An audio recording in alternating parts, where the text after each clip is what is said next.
What's up, everybody? It's your boy Dave Mo Flips, Team Us 100%. Without a doubt, first and foremost, God bless. I hope this video is finding you in great health and wealth. But I want to apologize to you guys. I have been taking videos. I have been uploading them. A lot of you guys have asked me in the past, oh, how do I do this? How do I do that? Again, I'm not a detailer. I'm just a car dealer, if you will. And there's a lot of shortcuts and stuff like that. I got a ton of videos like that coming out for you guys. Not even like a series, but just stuff that I threw together real quick, like how to do headlights, how to bring, I had an Avalanche. I don't know if you guys remember, I sold the Avalanche. And on the back of the truck, it you know how they had that plastic stuff, and you know, back to black, well, back to black is usually what I use, or gold glass, I think it's from Meguiar's. I'm a big fan of Meguiar's over-the-counter stuff. So I'll use that kind of stuff. But in that video, you'll see I came through with something crazy. It took a lot more time, and the difference between the back to black stuff and the Meguiar stuff is, and the way I did it, is the amount of time you're going to put into it. But for the amount of time you put into it, it's a forever thing at this point. But today's video, we're going to talk about how can you get your dealer's license for $1,000. Oh my God, this is crazy. As you guys know, this channel has pretty much become based around being a dealer rep. I know I caught some slack for some other dealers, real dealers, if you will. That's not a shot, that's just what it is. And, you know, they were like, people like me are killing the game. People like me are the reason why other dealers can't make as much money as they used to. And just I'm a scumbag, right? So with all that being said, this video is for you. So let's get into it. It's $1,000. Or roughly $1,000, depending on where you're at. I got my Monster, my can broke, I had to put it in this cup. So basically it's becoming a registered agent.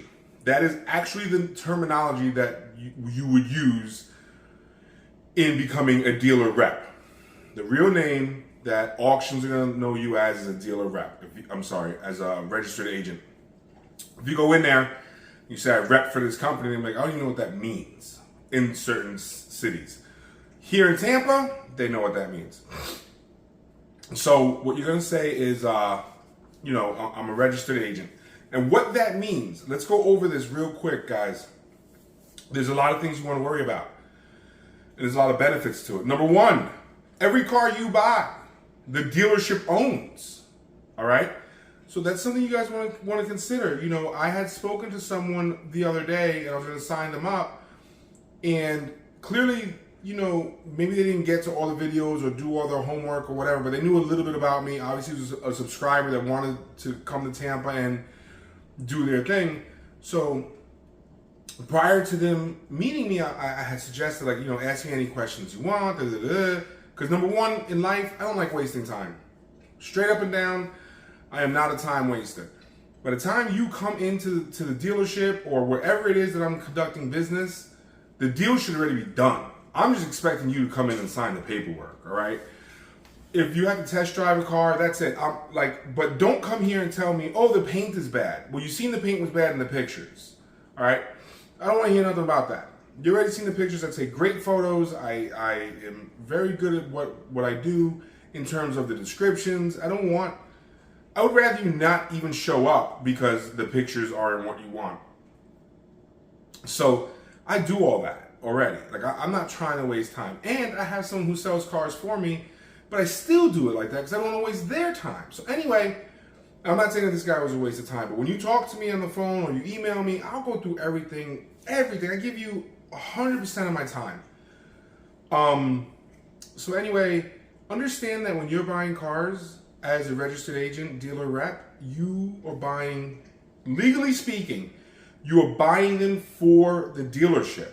So, if you ended up in court and you're like, hey, I bought cars for this dealership, I was using my own money, XYZ, blah, blah, blah, blah, whatever you want to say. Technically speaking, in court, they're going to say to you, well, you were just acting on behalf of the car lot. So everything they did is theirs. You bought cars for them. That's the role of a registered agent. Registered agents, legally speaking, can also be a title clerk.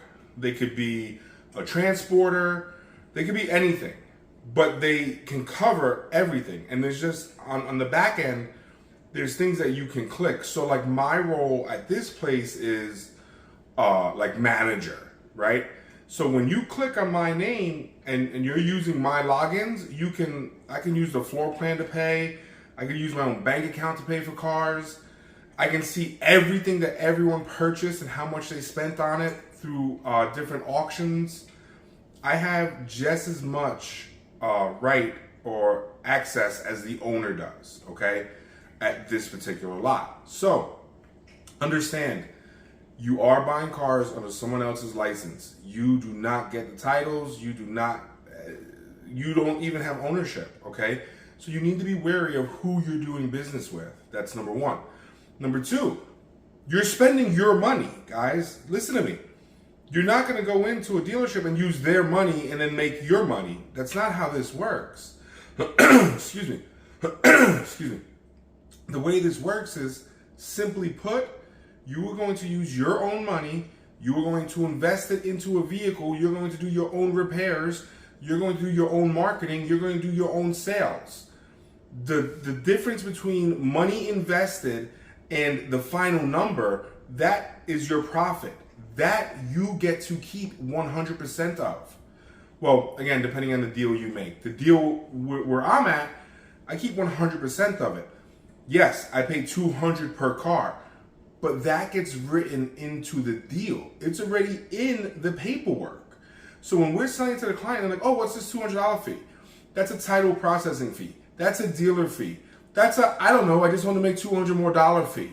It doesn't matter how you do it. The main thing that you want to focus on is that it's not actually coming out of your pocket, okay? The customer's paying for that. Is it hard to collect?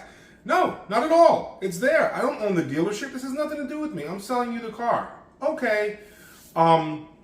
Is it worth $200 to me to not go stand in line at a DMV and deal with anyone who might be having a bad day over there and then potentially send me away to come back because my paperwork wasn't right?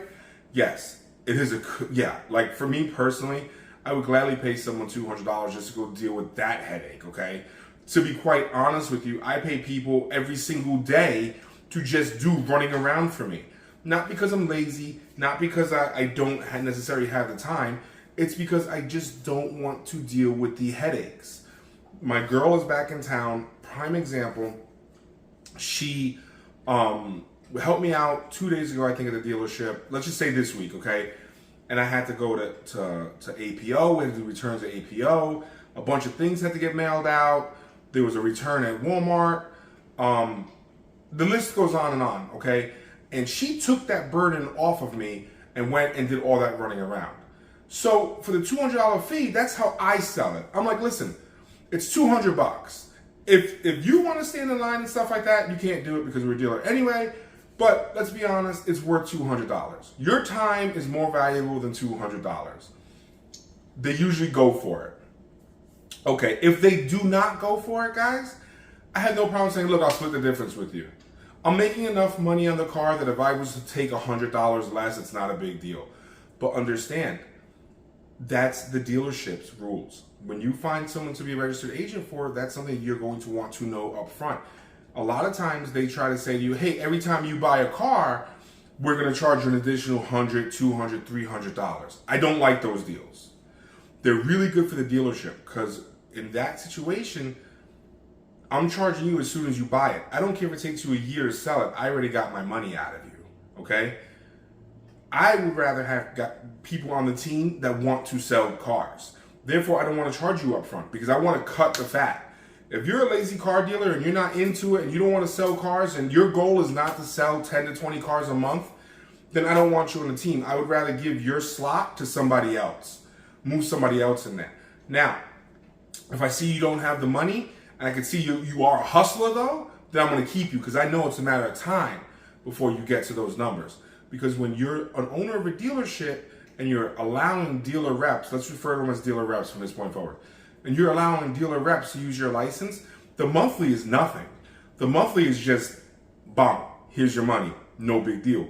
The money gets generated from the amount of cars you sell. If I got 5 guys pumping out 10 cars a month, that's 50 cars. Times that by 200, that's 10 grand a month. Boom, boom, boom, boom, boom.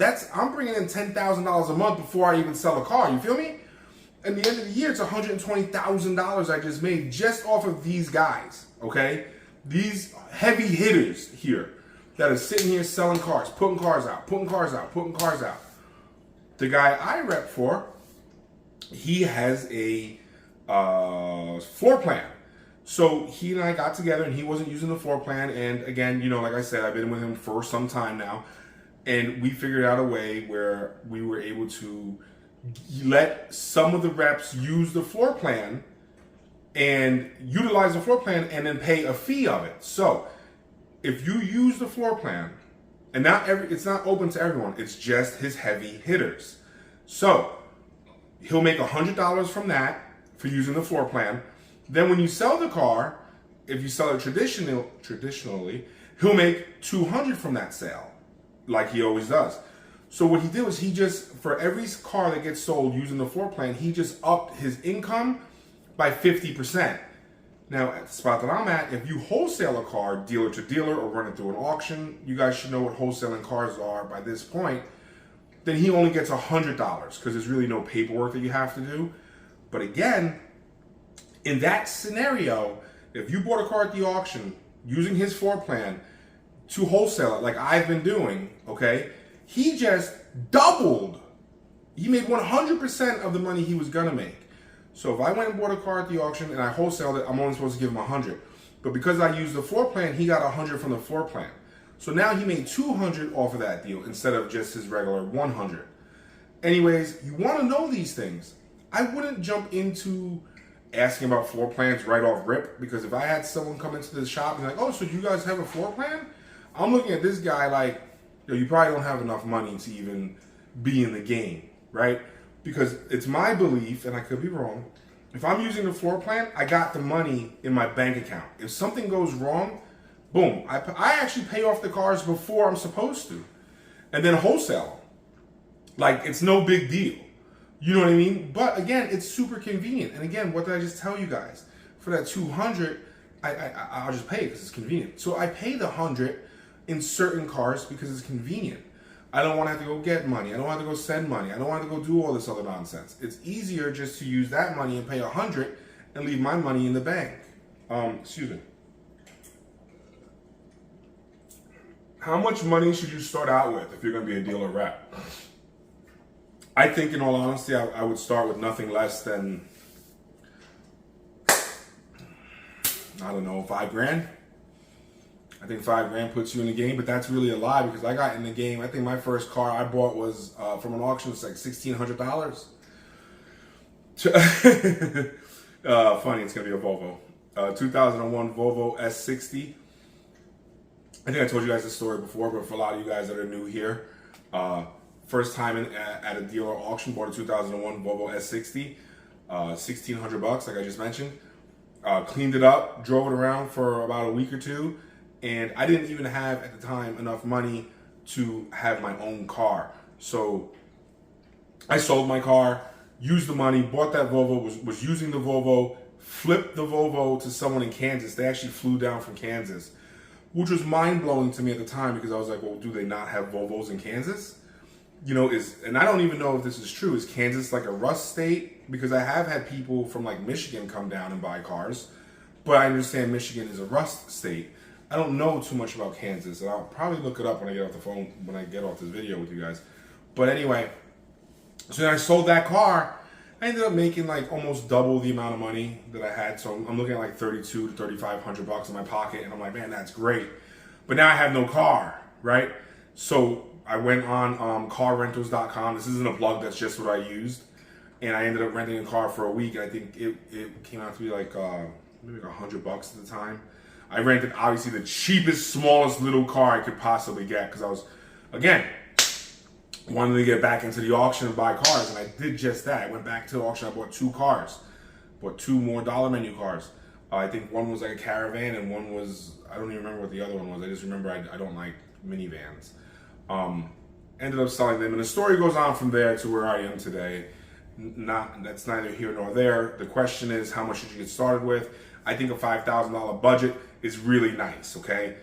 Back then we didn't have ACV. We have ACV now. So I guess even now I would say let's at least have, if you're going to strictly use ACV, I'd say $2,000. So $3,000, 1,000, let's just say 1,000 to get started with your stuff.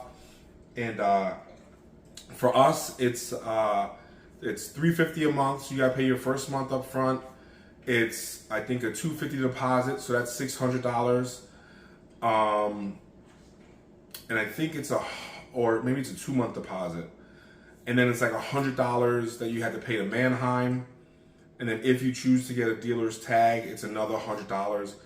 So it's very close to $1,000. And again, I ballpark it, but when you're actually sitting down at my desk, I break it all down for you and will tell you exactly how much it is. And that's fine. So again, you know, with ACV being here now, I just bought a car. I bought a lot of cars, but I'm trying to think of the last, like, so I did buy a green light car, but it needed the transmission. So here, perfect. I bought a green light Volvo 2008 S80. It needed the transmission. I arbitrated it. They came out. They gave me a check for like $1,400. I was able to do the transmission with the labor, the whole 9 yards. Still kept a little bit of money in my pocket. But the good thing about that was that car was $2,400, I think. The good thing about that car in particular was that it was green light. So because it was green light, I was able to get that money back. Not all of it, but I was able to get the repairs back. So it kind of took the risk out of the game. So if I was new to this, that's what I would do, all right? Another thing about being a dealer rep is you have to know who you're doing business with. If that place goes out of business, you lose your cars. Plain and simple. Plain and simple. The place I'm at, they've been in business for 20 years. This guy's probably not going out of business, okay? What can you do as a dealer rep? Everything. You can legitimately do everything as a dealer rep. The main thing that you're interested in is buying and selling cars, right? So you could buy cars at any auction that you want, and you could sell cars at the dealership. Another question I get asked is, do I have to sell the cars at the dealership? Here in the state of Florida, absolutely. The paperwork has to get done at the dealership. Can you show the car at your house? Yes, absolutely. If you have a big enough yard or whatever your situation is, you could have the car at your house and you could show it to whoever you want. I don't recommend that because they are used cars and no one can see the future, and you get some crazy Looney Tune who now knows where you live, and the car breaks down a year from now and he thinks that you screwed him on that car. Now they know where you live. So for me, I like to avoid those types of situations, especially where my family is. When I was a single guy and living life the way I was living life, it didn't matter to me as much as it does now. But it was also a lot easier for me to have someone come to the dealership, and I could also, when I was selling cars, now we have someone else, but I could also show them my other cars. Like, there are dealer reps that are at the place that will only show their cars, okay? They'll have someone come there and show them a car, and they'll say, oh, what about this car? And I'm like, oh yeah, that car, I don't have the keys for that car, or whatever. We're gonna get to this part of it. So, yes, you could show the car wherever you want, but you, in the state of Florida, have to sell it at the dealership. You have to do the paperwork at the dealership. That's just how it works. Let's get into what I was just mentioning. As a dealer rep, for us, do you have to show other dealer reps cars? No, you don't. You do not. You do not work for the dealership. You work for yourself. If you're there and your buyer decides that they want my car, and you don't want to show them that car because you're hoping by saying something negative or saying you don't, I don't like saying nothing negative, but saying that you can't find the keys or whatever, hopefully they'll stay with yours, that's totally fine. That's totally 100% fine. So if you're considering being a dealer rep, you kind of want to know who's there. Because if you're surrounded by a bunch of people like that, then you're going to have to be there to show your cars. Believe me when I tell you, it's happened to me. I sent a buyer to the dealership and they called me up and told me that the person they were talking to said that they don't have that car there. My car is not there. I pulled in 2 minutes later, hopped out of my car, said, who said it to you? And we had some words right there. Meanwhile, the car was sitting right there. Like it was in the parking lot. They just happened to get out of their car, walk up. The guy was outside and was like, oh, I'm here to see, for argument's sake, this Honda Civic. And they're like, oh, we don't have any Honda Civics here, but we have this Mitsubishi Mirage. So he tried to take my customer and put him in his car. I'm not okay with that. That's wrong. Don't try to steal my customer. If my customer looks at my car and doesn't want it, by all means, try to get them in something of yours. Again, this happens as dealer reps. This is what I'm trying to tell you guys. Yes, I'm wordy. Yes, I'm long-winded. But there's a lot that goes into this. Would he have been wrong if he showed my car for me and said, oh, no, and the buyer's like, it's not for me, and then he put him in his Mitsubishi? Not at all. I don't care about that. But because he said that my car wasn't there and tried to do some underhanded stuff, that's when I had a problem. That's when we had a problem. So, does this happen? Yes, it does happen. It's unfortunate, but it does happen, okay? And you're going to want to know that. Do you have to show other people's cars? I believe I already said this a few moments ago, but I might have got sidetracked. No, you don't. If you have someone coming for your car and you don't want to show them someone else's cars, you don't have to. You don't have to. What I suggest you do, though, is be a team player, all right? Get to figure out who's there, who's cool, who's not, who works with you, who works against you, right? And figure it out like that. So this way, you can say, okay, you know what? My man D, he works with everybody, so my customer's not going to go for my car, but let me at least show them some of his cars because I know he wouldn't do me dirty. Like if he has a customer coming, he'll sell anyone's car, so let me try to bless him. And then the same goes in return. Or you can say, hey guys, listen, I have customers coming, but if I put them in one of your cars, would you throw me $100, $150 or whatever the dollar amount is? So if I show my customer my car and they're not interested in my car and I put them in one of your cars, would you throw me like a referral bonus or something? And then you could work that out too. And at least this way, when you have people coming to see your cars, if they don't buy it, you can still make a little bit of bread. This monster's hitting me today, boy. So that's another way you can work it out. Is there anything that you're not allowed to do as a dealer rep? Break the law. I mean, it's that simple. I suggest that everyone takes the dealer class, understand what the laws are. Ultimately, it falls on the owner's shoulders to tell you what the law is. Here in the state of Florida, we do not have buyback. We don't have anything like that here for used cars. So it's kind of a cowboy state. We don't even have emissions. So when you buy a car, it's as is. So we had a situation where someone purchased a vehicle. They knew that the battery was bad. It got negotiated out of the price of the car. This wasn't one of my vehicles. This is someone else's. I always make sure my cars have batteries because I hate having to carry a jump box. That's the only reason why I make sure they have batteries. So he sells the car and he says it needs a battery and they negotiate the battery price out of the price of the vehicle. Okay, great. They're doing the paperwork and they were buying it for their son. So their son ends up taking the jump box. He goes, oh, I want to go start the car, blah, blah, blah, blah. He's hype. He goes out there and at this time, and we still are using like the JNCs and I think there's another one that we use. It's just a black one. I think it just says jump box on it, but it's actually the ones that they use at the auction. And none of these have like, all right, so these are the bigger jump boxes, okay? Like the real deal professional mechanic jump boxes. You have mechanic jump boxes, in my opinion. You have mechanic jump boxes, and then you have car dealer jump boxes. The mechanic jump boxes are gonna be the big ones. Why? A few reasons. Number one, their batteries are huge, so they can keep cranking on a car to get it to start, right? Because the worst thing in the world is to crank on a car and then the battery dies, your jump box dies. So you have that jump box. Also, those bigger jump boxes can reverse charge. So when the car gets started, it'll take the amperage from the alternator and also charge the jump box at the same time.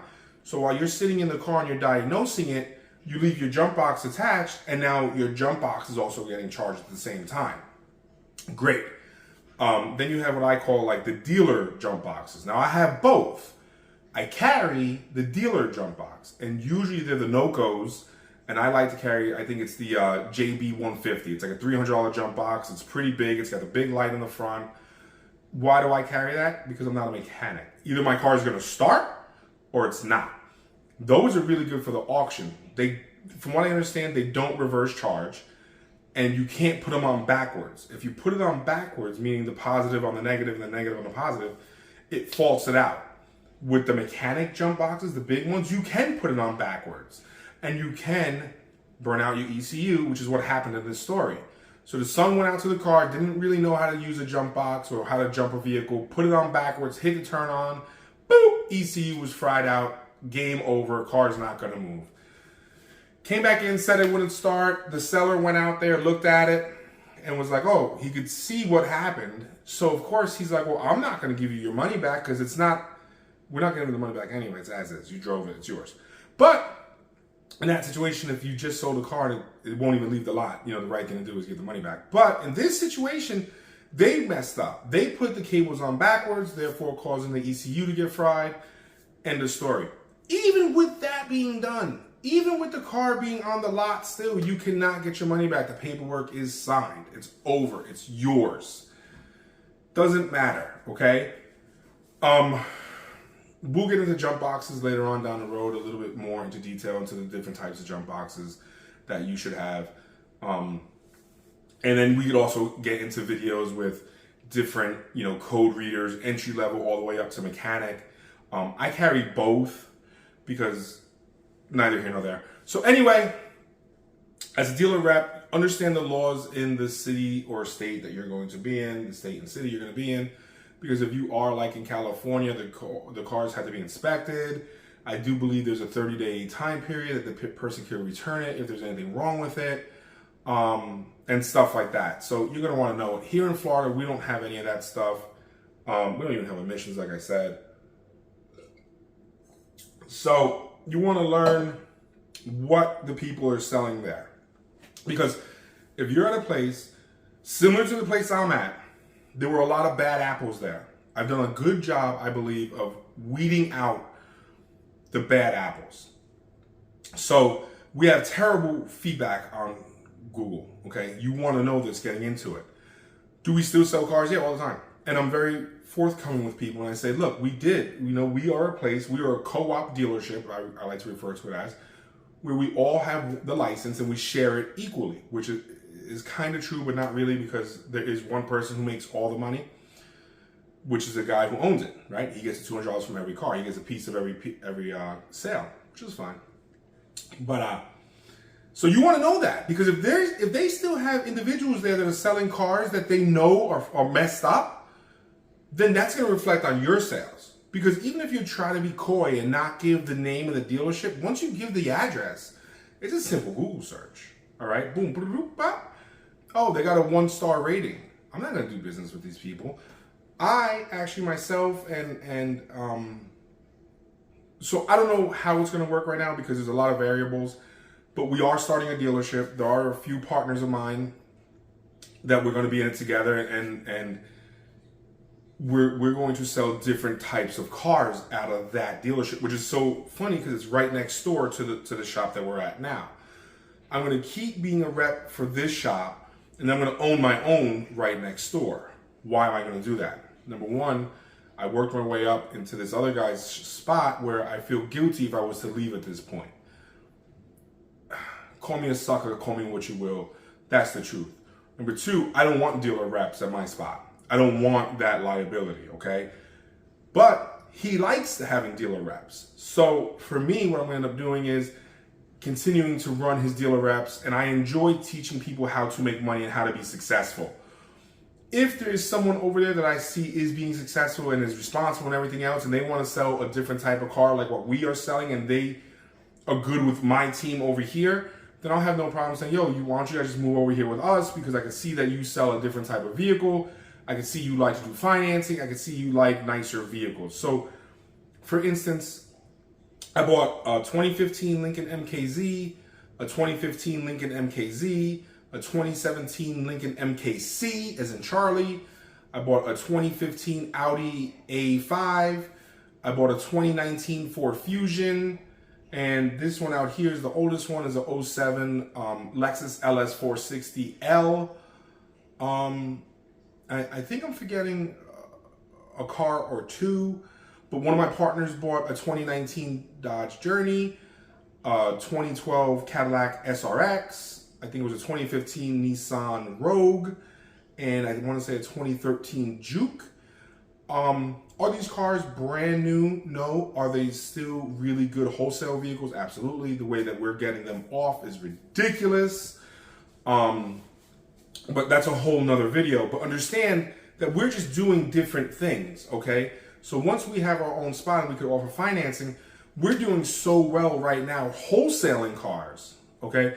Now, we're not talking about the $500 cars, okay? We're talking about we're making bread, all right? As a wholesaler, we're killing it. Using the same rules that we've applied to buy the cars wholesale, if we apply the same rules and had a finance license, we would destroy the game. So with that being said, if you're an individual like that, then we might want to take you over to where we're at, you know, and start doing business like that. That's probably the only way that we would do it. So that's why I'll keep both licenses. But back to you being a rep, you're going to want to know the kind of cars they sell, if you fit in there. Because at my lot, where we're at, they sell dollar menu junk cars. So when you come in there, if you're trying to sell, let's just say that 2017 Lincoln, right? Now you're talking about, hypothetically speaking, a $25,000 retail car. So let's just say $20,000. I don't even care, because I'm not going to argue what you could finance it for and everything else. So let's just say 20. I believe everyone can agree at 20. You're trying to sell a $20,000 car. You bring your customer into this lot to see it. They're looking around and they're like, wait, that car's like got a flat tire. That car's been in an accident. That car's got the hood up. None of these cars look good, right? They're going to look at you like, I'm not spending my money with you. I don't even feel comfortable being here. So you want to know that the cars that you're going to sell are the type of cars that they're selling there. If you're not comfortable selling dollar menu cars, like my homeboy Joe, he is not comfortable selling dollar menu cars. He just said last night when we were kicking it, he was like, bro, I've actually lost money selling the dollar menu cars with you guys. But he does extremely well selling the wholesale cars with me.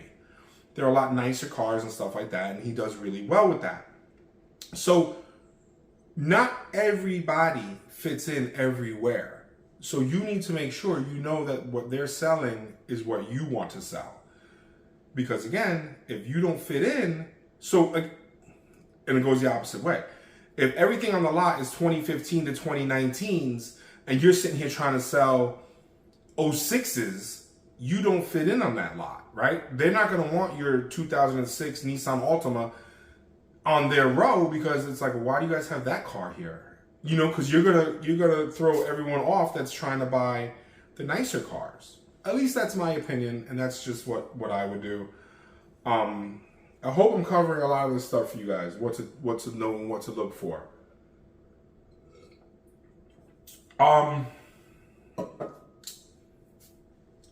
In a nutshell, guys, I think that's it. I really do. You're going to need a license. You're going to need a driver's license. You're going to in Florida, you're going to make sure you never had any run-ins with the law in regards to vehicles. So any like car theft and stuff like that, you're out. You can't do it. You got to be somewhat responsible, right? And you got to have money. So if you have those things, you could definitely get into the car game. A warning for you. There's a lot of you guys out there that are still flipping cars on the street. I hope you guys seen my warning video. If you didn't, look for that video. I'm not going to go over it all over again. But if my girl just got home and he's like, he just starts to cry. So a word of warning, if you're still doing that type of activity, watch that video because it's my gut feeling that they are going to start cracking down on it. There's too much tax evasion going on. And if you know anything right now, the economy's hurting. And the easiest way to pump, the easiest way to pump money back in is to tax the middle class. Because that's always who has to pay for everything, right? Just because there's the largest majority of people are the middle class. So if you tax them, you get the most amount of money. But aside from that, it's criminals. So if we could find more criminals who are breaking the law, especially with tax evasion, we start to pump more money back into the economy, at least into the government, not the economy. And now they have more money. Regardless, you might be a Facebook marketplace superstar. You might be able to get cars for almost free. Understand that when you're buying at the auction, you're probably going to pay more than those cars that you find on Marketplace. And you're probably like, well, that doesn't make any sense. You're a car dealer and you should be able to get cars cheaper. You're absolutely right. Here's the trade-off. I can go on right now on my computer and look up cars and buy whatever I want right now. If I went on Marketplace, I have to go on Marketplace, find the car, hope the people don't sell the car, hope it's everything they said. There's a lot of stuff going on. So, yeah, I might be able to pull 1 or 2 out whenever I want, but on Marketplace, but as a car dealer, having auction access, I could buy as much as I want whenever I want.